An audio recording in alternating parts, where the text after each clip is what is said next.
cerveau artiste, vous savez que ce colloque est consacré plus largement au cerveau. Et nous avons pensé qu'il était important d'aborder le domaine encore mystérieux, le domaine de la création artistique. Et pour ce faire, les orateurs de cet après-midi devaient être notre guide pour pénétrer dans ce territoire qui reste encore en grande partie à découvrir. La créativité au sens large peut être considérée, et c'est un produit d'abord de notre cerveau, et elle peut être considérée comme un outil qu'a déployé l'espèce humaine pour améliorer progressivement ses conditions de vie. Mais nous aborderons cet après-midi uniquement la composante esthétique de cette créativité, qui est donc la création artistique. L'art peut être considéré comme le produit d'un imaginaire qui est spécifique au cerveau humain et d'une certaine façon même comme un marqueur spécifique de la notion d'humanité. Le XVIIIe siècle, celui des Lumières, a étroitement associé l'art à la notion de beauté et a fondé le concept de beaux-arts qui associe littérature, musique, peinture, etc.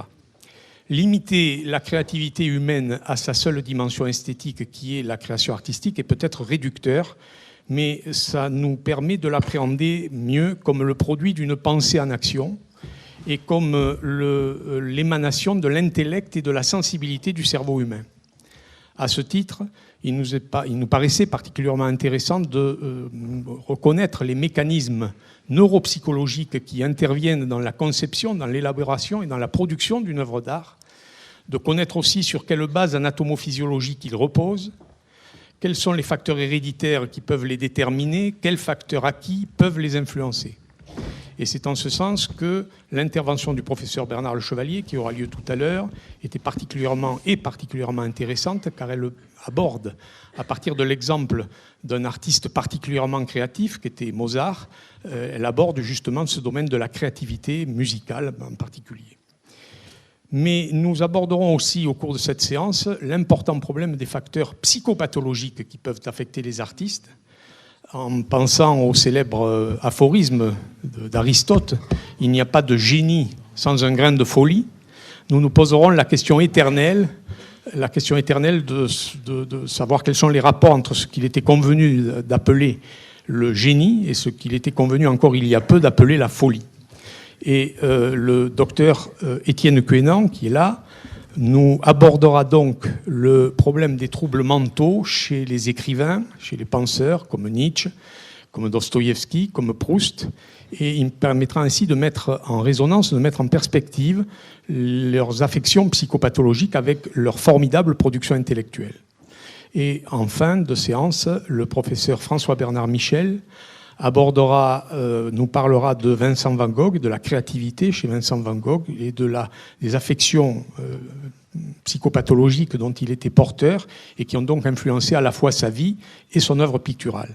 Et il a demandé à notre grand peintre, notre Vincent, qui est Vincent Biolès, de nous parler du délicat problème de la vision des couleurs chez Van Gogh. Ces trois séances, ces trois interventions donc se dérouleront de façon un peu perturbée, puisqu'il y aura d'abord l'intervention d'Étienne Quénan, qui sera suivie d'un intermède musical que nous offrent deux grands artistes montpelliérains que je présenterai tout à l'heure, mais qui sont largement connus de tous. Et ce n'est qu'après qu'interviendront soit le professeur Bernard Le Chevalier, s'il est là, soit le docteur François-Bernard Michel. Je voudrais maintenant vous présenter le docteur Étienne Quénan, qui va nous parler de littérature. Donc, le docteur Étienne Quénan, c'est un personnage qu'on peut considérer comme atypique, qui est doté, je vois que ceux qui le connaissent apprécient, qui est doté d'une vaste culture. C'est un esprit libre et dont les analyses sont toujours pertinentes, mais sont toujours frappées d'originalité, en tout cas sortent largement des sentiers battus. On peut dire de lui qu'il a réussi un paradoxe étonnant, celui de s'intéresser avec un bonheur égal aux vessies, puisque c'est un urologue, et aux lanternes, les lanternes de la connaissance, les lanternes de la musique et les lanternes de la littérature qui sont ses passions. Naguère adjoint à la culture à la ville de Nîmes, il a beaucoup œuvré pour l'installation du Carré d'Art à Nîmes. Il a rejoint ensuite Montpellier, où il s'est investi dans la Société d'histoire de la médecine. Il a été aussi à l'origine des fameuses journées des amphis de la fac avec le doyen Touchon, qui doit être par là, je pense, j'espère, il est là. avec le doyen Jacques Touchon, ces amphis de la fac qui étaient particulièrement suivis et qui sont regrettés par tous ceux qui y ont assisté. Et puis il s'est aussi investi dans une association Cœur de Livre qui a organisé de magnifiques comédies du livre à Montpellier. Étienne Quenant a fini par succomber à la passion de la littérature qui le dévore depuis toujours, et il a écrit plusieurs nouvelles, toutes dans un style particulièrement original et caractéristique. Et il a été reconnu par le monde de la littérature au travers du prix Hemingway qui lui a été décerné récemment pour une de ses nouvelles particulièrement savoureuses.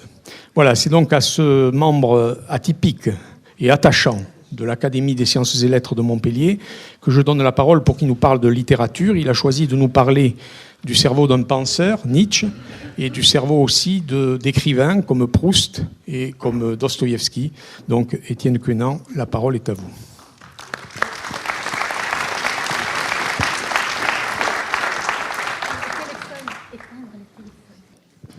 Bon, alors l'atypique va essayer de vous parler de choses raisonnables, mais en fait, pardon, parce qu'il faut préciser quand même au départ que je demande indulgence, parce que je vais parler de littérature, mais je ne suis ni critique littéraire, je ne suis pas philosophe, et je peux parler de philosophe, je ne suis pas psychiatre.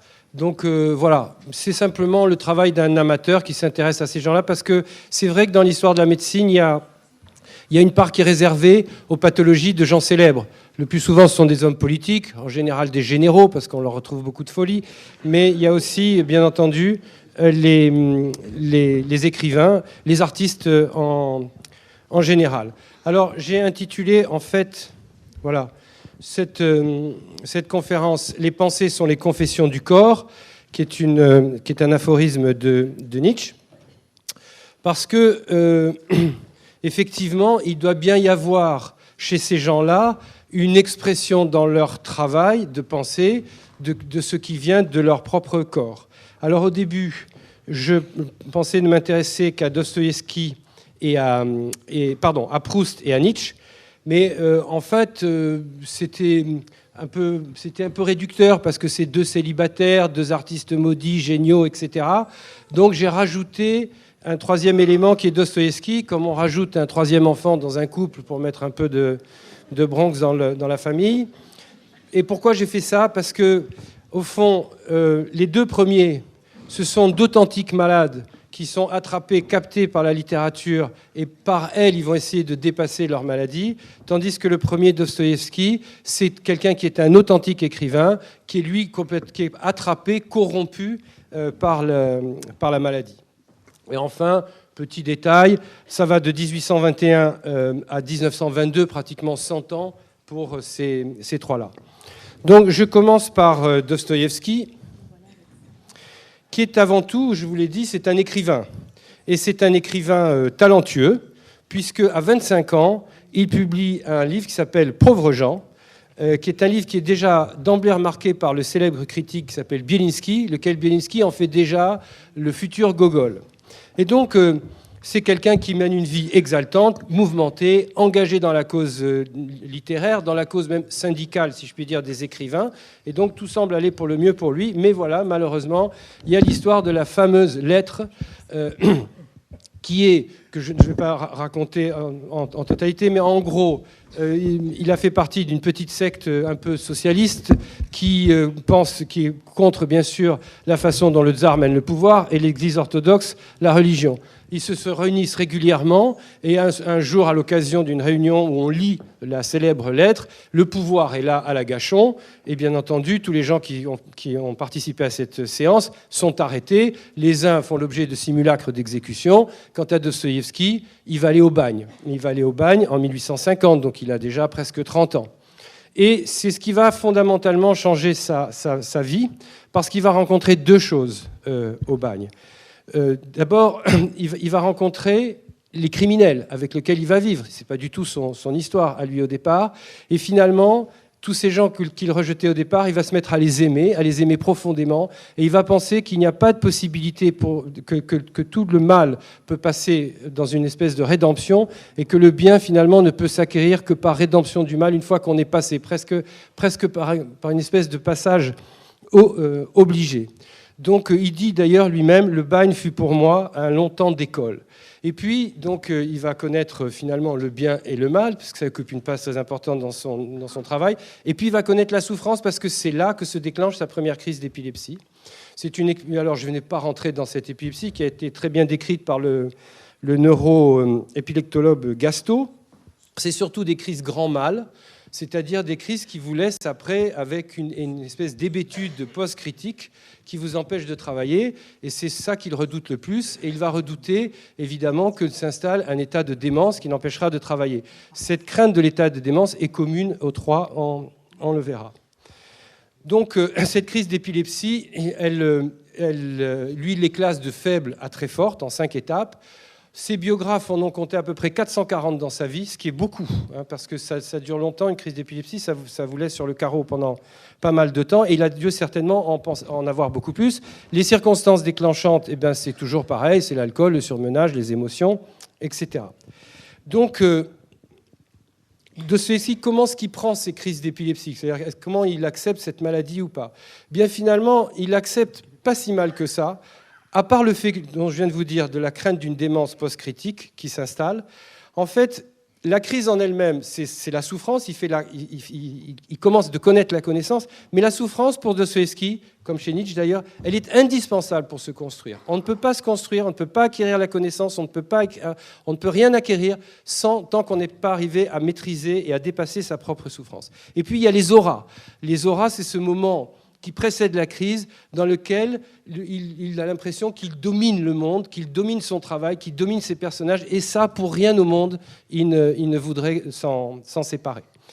Alors, pour comprendre l'enfer de Dostoïevski, il faut avoir à l'esprit 3 choses, ces crises qui sont quand même très importantes. La deuxième chose, c'est l'argent, parce que Dostoïevski a des problèmes d'argent incessants. La moitié de sa correspondance est truffée de problèmes d'argent. D'ailleurs, tous les Russes ont des problèmes d'argent à cette époque-là, parce qu'ils visent tous à crédit, de traite en traite qu'ils négocient. Et dans tous les romans russes, on ne parle que d'argent. Donc c'est bien normal. Et puis il y a beaucoup de problèmes d'argent dans sa famille.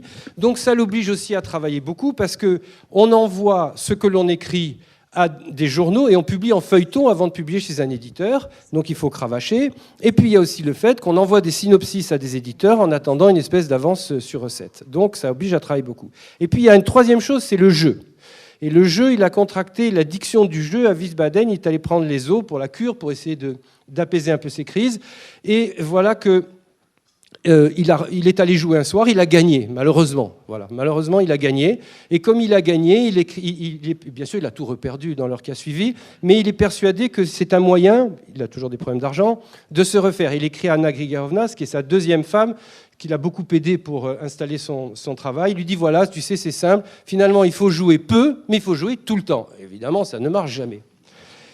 Et donc, pour comprendre cet enfer, il faut lire la correspondance des années 1863 à peu près et se rendre compte de ce qui se passe. Le matin, il est obligé, alors tout ça entre 1 à 2 crises par jour, parfois même plus, parfois une tranquillité pendant 4 ou 5 jours, mais enfin des crises qui sont là très, très profondes. Donc le matin, il est obligé d'aller courir à la poste pour essayer de trouver son mandat parce qu'il manque toujours d'argent, il a tout perdu la veille.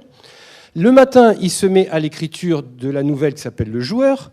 L'après-midi, il se met à l'écriture de L'Idiot. Et le soir, il s'en va au casino pour perdre tout ce qu'il avait dans la poche. Il rentre chez lui et il se remet à faire toute une correspondance pour dire « il faut m'envoyer de l'argent, il faut m'envoyer de l'argent ». Donc c'est quand même une vie qui est difficile, une vie de souffrance pour cet homme. Alors, quelle est la répercussion de la maladie sur l'écriture de notre malade? 3 choses. La première, c'est que Dostoïevski était très avare de commentaires sur les autres en tant que critique, parce qu'il était inquiet que l'on puisse parler de sa maladie en ayant un regard sur lui. Donc il a été avare de commentaires sur lui et sur les autres. Donc c'est comme ça, malheureusement. La deuxième chose, c'est qu'on lui a beaucoup reproché de jouer sans arrêt sur la bipolarité, l'ambiguïté de ses personnages, qui sont toujours entre l'offense et le pardon, le mépris et l'humilité, la faute et l'expiation, le mal et le bien, ce dernier jouant comme rédemption du premier.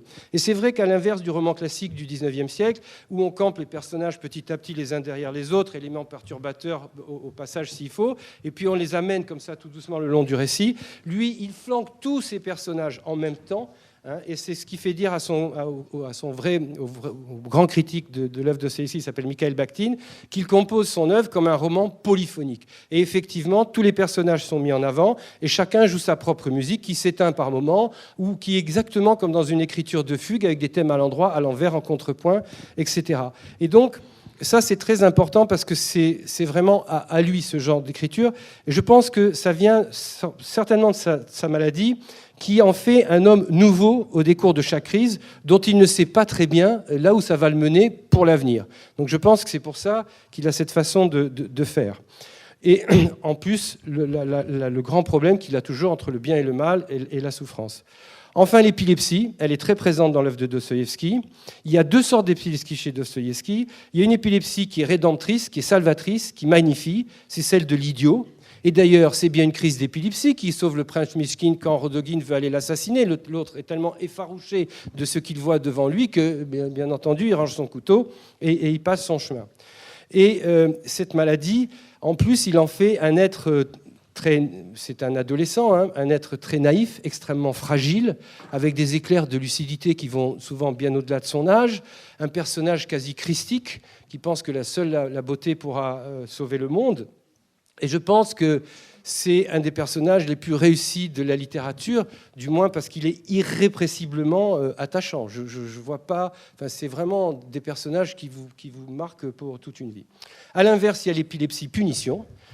C'est celle de Smerdiakov qui a été débilité par cette maladie. C'est le fils du bâtard du père Karamazov qu'il va finir par assassiner. Je passe à Marcel Proust. Alors, Marcel Proust, il faut, juste pour recaser les choses, le père Proust, Adrien, était un médecin célèbre, un hygiéniste reconnu. Et rappelons au passage que c'est l'hygiène qui a fait faire des progrès extraordinaires à la médecine au XIXe siècle, dont on a encore les résultats aujourd'hui. Sa mère était riche, fille de banquier, et il y avait deux frères, Robert, qui choisit d'être chirurgien, et Marcel, qui choisit d'être malade. Et ce rôle, il l'a tenu avec un acharnement incroyable, toute sa vie, une constance et un acharnement.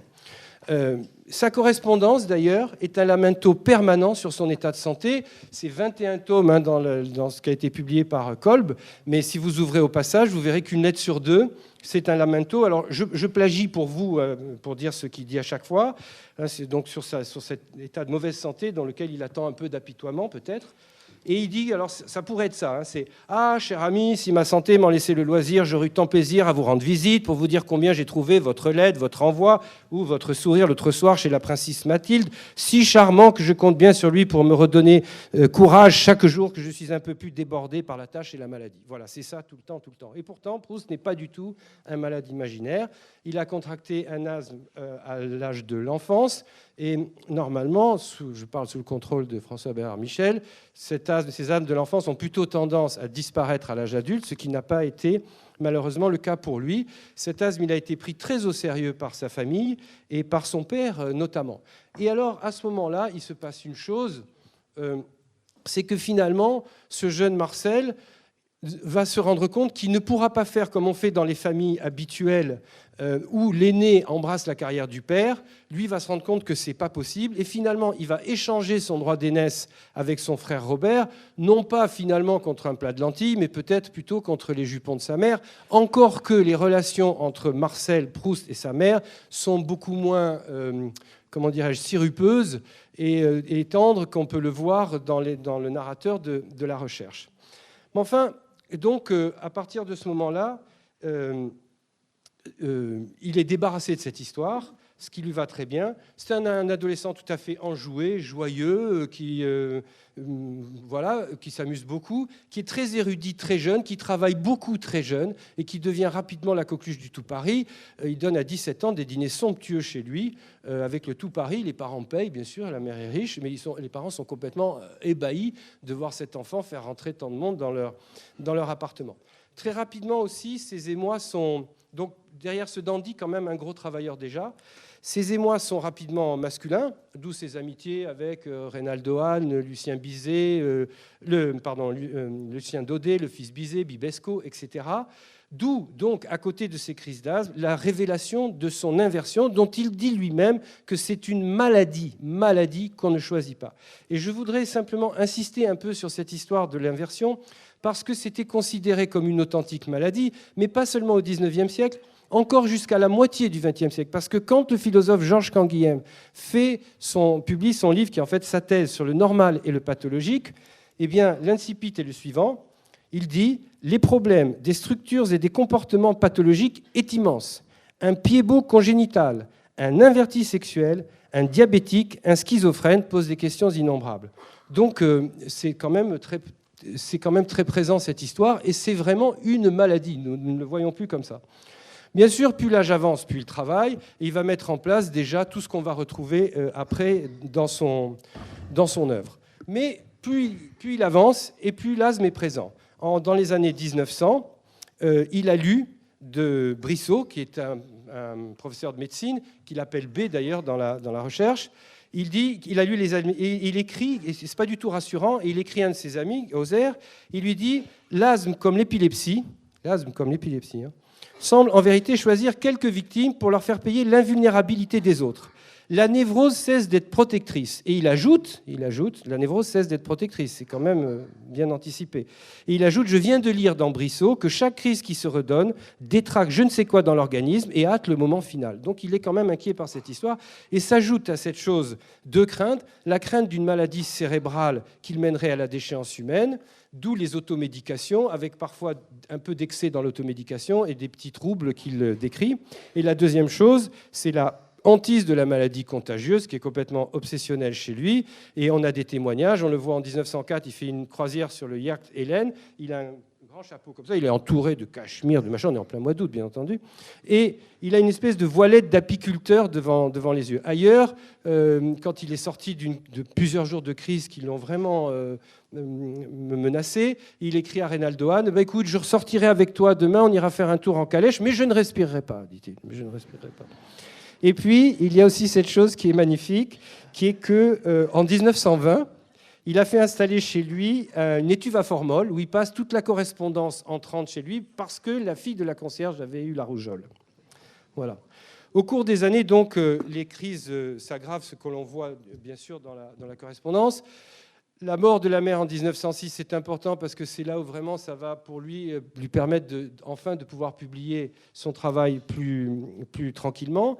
Et à ce moment-là aussi, peut-être est-ce qu'il y a un petit choc affectif qui se met là, mais on pense que comme il a été convaincu que l'origine de son asthme pouvait être aussi d'origine psychologique, il a accepté de se faire interné, entre guillemets, dans une clinique psychiatrique chez le docteur Solier à Boulogne-Billancourt en janvier 1906. C'était pour 3 à 6 mois, il n'a pas tenu 15 jours, et il est sorti de là avec la conscience définitive qu'aucun médecin ne pourrait jamais rien pour lui et qu'il serait dorénavant son propre médecin. Toutefois, toute sa vie, il va consulter énormément, et même son médecin traitant, qui s'appelle, entre guillemets, qui s'appelle Bise, il ne suit pas toujours quand même ce qu'il lui recommande. Bon, 1913, c'est la première publication de Swann, avec toute la polémique qu'il y avait autour, ce n'est pas le problème ici. La guerre arrive, il travaille de plus en plus, parce qu'il a vraiment conscience là que l'œuvre arrive et qu'elle commence à prendre vraiment de l'importance. Elle est pratiquement, je ne dis pas toute écrite, mais en grande partie, tandis que les crises s'installent de plus en plus nombreuses. Et lui, donc, s'allie dans la journée pour travailler, ce qui n'empêche pas quand même le soir d'essayer de sortir, même bien avant la guerre, bien entendu, surtout même avant la guerre, pour essayer d'aller croquer ses personnages. Et c'est un véritable dandy, et on le voit chez la princesse Mathilde, chez Madame de Greffule, enfin pas assez souvent à son goût, chez le prince Léon, des dîners fastueux au Ritz avec Madame Strauss, etc. Donc c'est quand même pas quelqu'un qui est... Et puis, bien entendu, les rencontres masculines un peu cachées dans les bouges ou dans les bordels pour hommes. Mais malgré ce, il travaille énormément. À partir de la fin de la guerre, les crises au milieu de la guerre, deviennent dépressiogènes. Et donc, il envisage même parfois d'en finir. Il le dit à plusieurs reprises dans sa correspondance. Alors, à propos des crises, il y a quand même une petite ambiguïté. C'est qu'il en décrit énormément, mais personne n'en a jamais vu beaucoup. Je veux dire par là qu'il n'y a pas de récit qui raconte véritablement les crises d'asthme de Proust. Il y a un témoignage de Céleste et de son secrétaire Ferguson où en 19 ils sont allés à Cabourg et en revenant dans le train il aurait fait une crise, il a fait arrêter le train bien entendu, il a fait ouvrir le wagon à bagages qui était fermé sous scellé pour qu'on trouve ses remèdes. Donc Céleste en parle mais Ferguson n'en dit pas un mot. Il y a bien un soir, en 1915, il est avec Colette, il traverse Paris avec un peu d'éclair parce qu'il y a des combats d'avions dans le ciel, mais elle dit qu'il a dû ralentir parce qu'il respirait mal, et un dîner qu'il a dû quitter un peu plus précocement. Mais ça ne fait pas beaucoup, alors que quand même c'était quelqu'un qui a été très entouré, et on n'a jamais de notion là-dessus. Bon, donc le temps, en 19, c'est la consécration pour le prix Goncourt, il n'a plus que 3 ans à vivre, et là, il sait vraiment qu'il a encore beaucoup de choses à publier, parce qu'il ne publiera que Guermantes de son vivant, tout le reste sera publié post-mortem, et il cravache énormément, il travaille comme un damné, il n'y a pas d'autre mot, et plus il travaille, et plus en fait il s'enferme dans un régime qui est complètement stupide, c'est-à-dire qu'il mène une vie ascétique, il ne boit plus que du lait et de la bière, et plus il est débilité, et plus il a l'impression que le temps va lui manquer pour travailler, et plus il travaille, plus effectivement il a une hygiène qui est déplorable, et évidemment un jour le premier pneumocoque qui traîne par là se greffe sur son poumon, et sur ce terrain de débilité ne lui laisse malheureusement aucune chance. Alors, son frère, pourtant, à 2 reprises, est allé le voir avant, en lui disant « Je vais te sortir de là ». Il a dit « Non, il faut que je continue ». Alors, quelle est la répercussion de la maladie sur son œuvre ? C'est un peu prétentieux de chercher ça, mais voilà, j'essaye. Alors, on trouve, à mon sens, dans une phrase dans Sodome et Gomorrhe qui n'est pas du tout révélée par les experts proustiens et qui, à mon sens, donne une grande partie de la clé de l'œuvre. Il dit, enfin le narrateur-scripteur, là, il dit « À force de se croire malade, on le devient. On maigrit, on n'a plus la force de se lever, on a des entérites nerveuses. À force de regarder tendrement les hommes, on devient femme et une robe postiche s'accroche, entrave vos pas. » C'est magnifique. Et donc, le fait que la maladie, au sens où nous l'entendons, nous, habituellement, soit associée là avec l'inversion, c'est, à mon avis, c'est tout sauf du hasard. Et cette phrase qui est presque aphoristique, pour moi, elle est la copule qui unit l'auteur à son œuvre, comme finalement le sujet au prédicat. Et je pense que cette phrase, c'est le verbe « être » de Proust. D'où l'on comprend, à mon sens, la place essentielle qu'a tenue la maladie dans toute son œuvre, parce que si on prend la maladie au sens large telle que nous la connaissons et qu'on met bout à bout malade, médecin et maladie, on obtient presque un volume sur les 7. Et si on rajoute l'inversion qui en occupe 3, c'est-à-dire Sodome et les 2 Albertines, ça fait presque la moitié de la recherche qui est uniquement consacrée à la maladie, si on inclut bien entendu les 2. Alors, heureusement, Proust et Freud ne se sont pas connus, et c'est tant mieux, parce qu'ils sont à l'inverse l'un de l'autre. Bien entendu, pour Freud, le moi n'est plus maître chez soi. Pour Proust, c'est exactement l'inverse. C'est-à-dire que c'est au contraire, on se forge avec l'ensemble de tous ces moi. L'inconscient n'existe pas, à mon sens, pour Proust. C'est simplement une boîte vide dans laquelle on fait rentrer tous ces moi, dans lequel, bien sûr, le moi du souvenir reste probablement le plus important.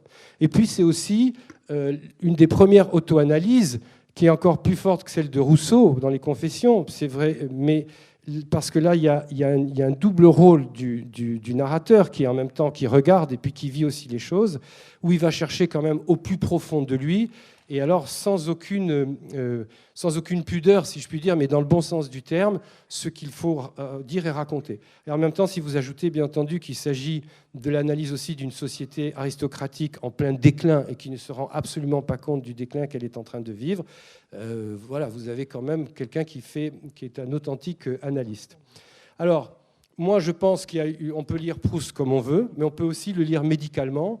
Et je crois qu'avec Madame Bovary, ce sont deux grands romans médicaux de la littérature française.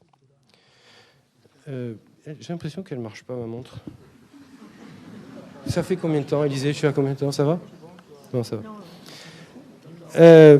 J'en viens à Nietzsche. D'accord. Je vais essayer d'aller un peu vite. Alors, si les 2 maladies des 2 premiers ne posent pas de problème, celle de Nietzsche est beaucoup plus compliquée à cadrer. Vous le savez, Nietzsche est arrivé à Turin en avril 88 et il a fait ce dernier nervous breakdown au premier jour de janvier 89, où là, il a cru qu'un cocher était en train de maltraiter son cheval, et il s'est accroché au cheval, il l'a embrassé, il a injurié le cocher, il a mangé les excréments du cheval. Enfin, malheureusement, c'est une scène épouvantable, et il a fallu quand même 2 carabiniers pour le raccompagner chez son logeur. Pendant ce temps-là, c'est au tout début du mois de janvier, 2 de ses amis, enfin qui sont ses maîtres, qui sont plus âgés que lui, Burckhardt, dont on lit encore les textes de critique d'art, et Overbeck, qui sont tous les 2 plus âgés de 30 ans que lui, ont reçu 2 lettres, chacun une lettre, où il est complètement déconnant. Alors ils sont inquiets, ils vont voir un psychiatre qui s'appelle professeur Wild, et il lui montre ça, et le type leur dit « Mais écoutez, filez, allez récupérer votre ami, parce qu'autrement vous allez le retrouver en internement d'office, vous ne pourrez plus jamais le faire sortir. Cavalez, mes amis, cavalez ». Et donc Overbeck, 71 ans quand même, fait le voyage de Bâle à Turin pour aller récupérer son ami qui a quand même 30 ans de moins que lui.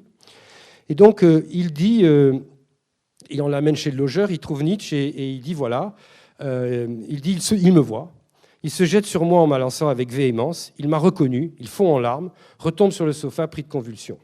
Plus tard, on lui donna une solution de bromure qui se trouvait sur la table, il se calma aussitôt et se mit à parler en souriant de la grande réception préparée pour le soir. Du coup, dit-il, il était rentré dans le cercle des représentations délirantes, dont je ne l'ai plus vu sortir, très lucide en ce qui me concernait moi et d'autres, mais en pleine ténèbres quant à lui-même. Donc on le ramène à Bâle, de Bâle on l'amène à Iéna, je dis Iéna parce que c'est la première observation que l'on a qui a été neurologiquement parfaitement bien établie sur Nietzsche, et on conclut, je passe assez vite sur ça, et on conclut à une paralysie générale d'origine syphilitique. Ce qui était commode parce qu'à l'époque, toute personne d'âge mûr qui avait un trouble mental sévère était considérée comme un syphilitique.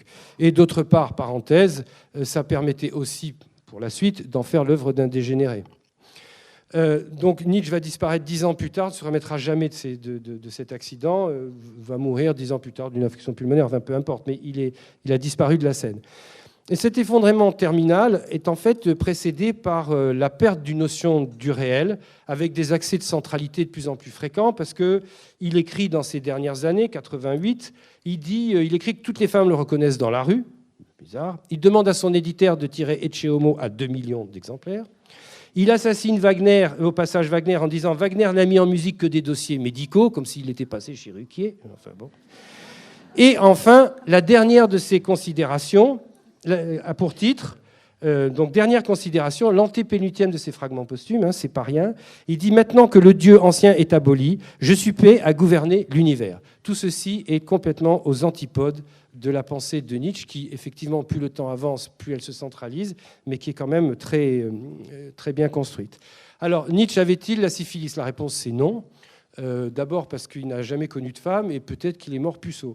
Enfin, 2 de ses amis ont raconté qu'ils avaient été dans un bordel dans son jeune âge, mais il s'est réfugié derrière le piano. L'épisode avec Lou Salomé, ne pas aller bien loin, je vous rassure tout de suite. Donc ça semble plus difficile. Alors, en fait, Nietzsche est affligé d'une très forte myopie congénitale.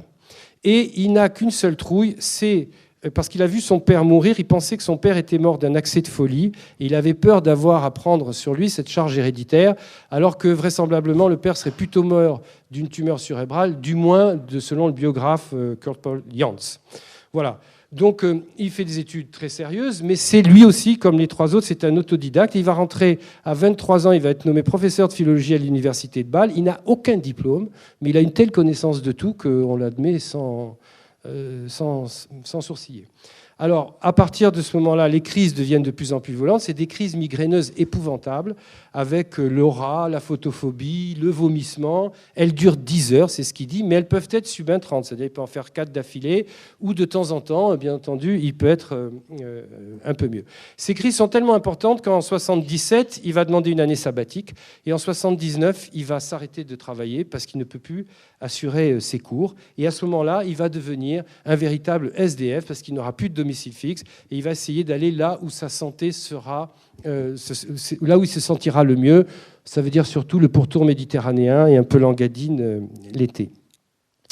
Et donc, à partir de ce moment-là, Nietzsche il va faire l'expérience de 2 choses. la souffrance comme les deux premiers, et la solitude. Et cette solitude, elle est vraiment capitale avec la souffrance pour comprendre son œuvre, parce qu'il s'isole.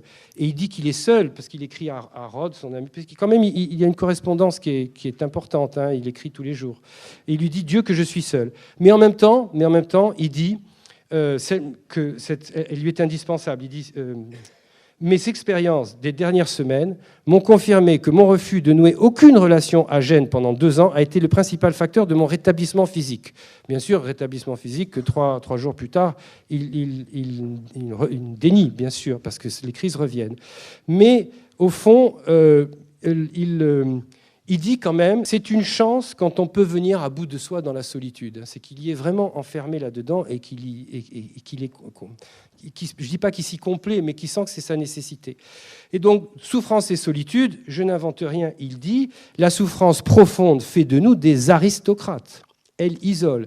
Et plus loin, dans un aphorisme quasi dostoïevskien, il dit « Le degré de souffrance auquel un homme peut atteindre suffit presque à déterminer sa place dans la hiérarchie. » Donc, vous voyez que c'est vraiment, c'est là-dedans qu'il va se forger, petit à petit, que va s'organiser sa centralité. Et puisqu'il est isolé, eh bien, il peut bien critiquer le monde tel qu'il est, c'est-à-dire le monde et ses idoles, c'est-à-dire la justice, la religion, la grégarité, l'Allemagne, et il va rompre, bien entendu, les amarres avec la moraline.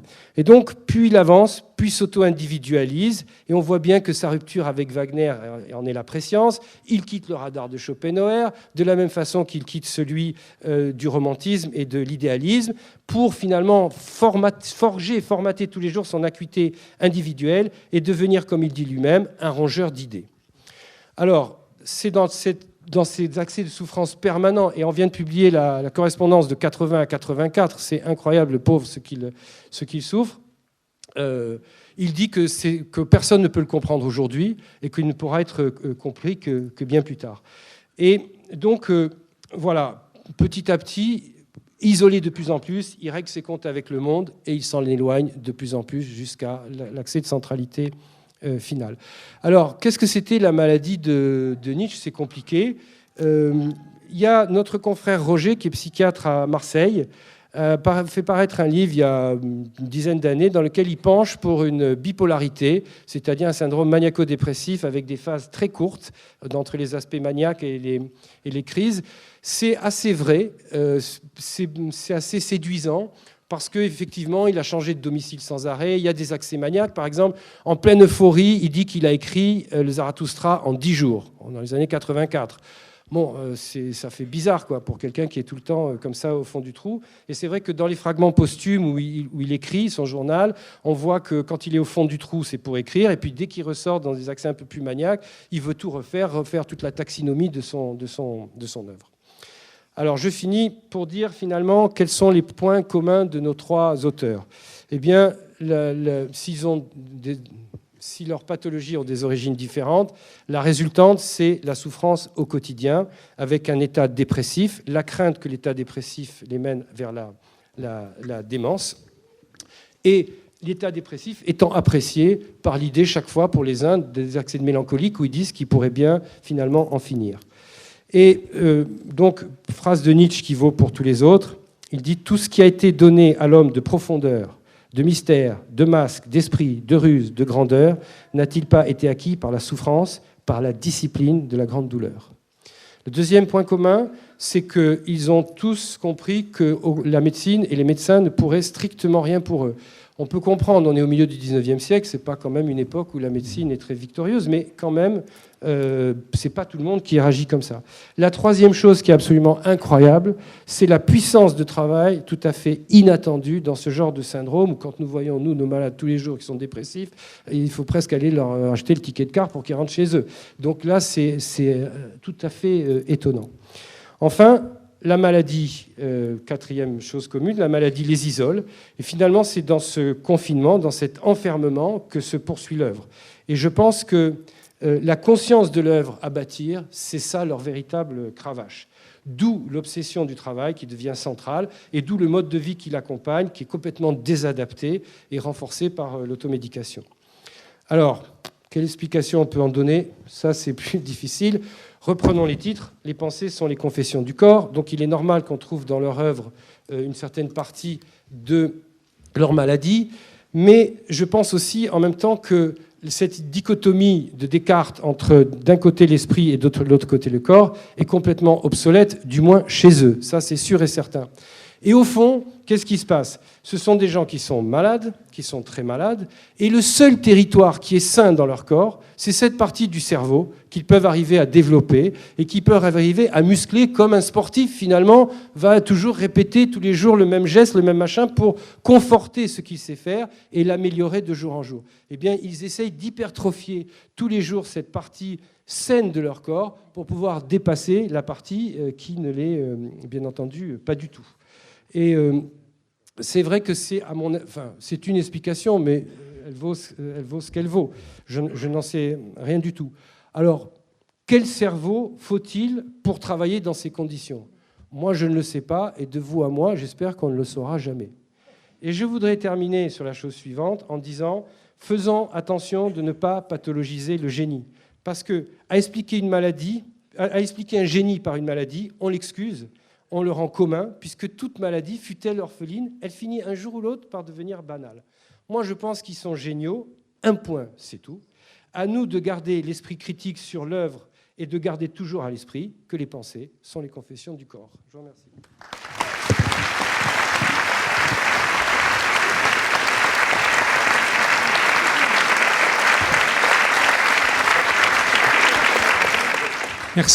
Merci Étienne. Je vous avais annoncé un personnage cultivé et atypique. Je crois que nous en avons eu la démonstration. Et je te remercie beaucoup Étienne de nous avoir montré à la fois l'importance de ces génies créatifs et des facteurs psychopathologiques qui les affectaient pendant toute leur vie.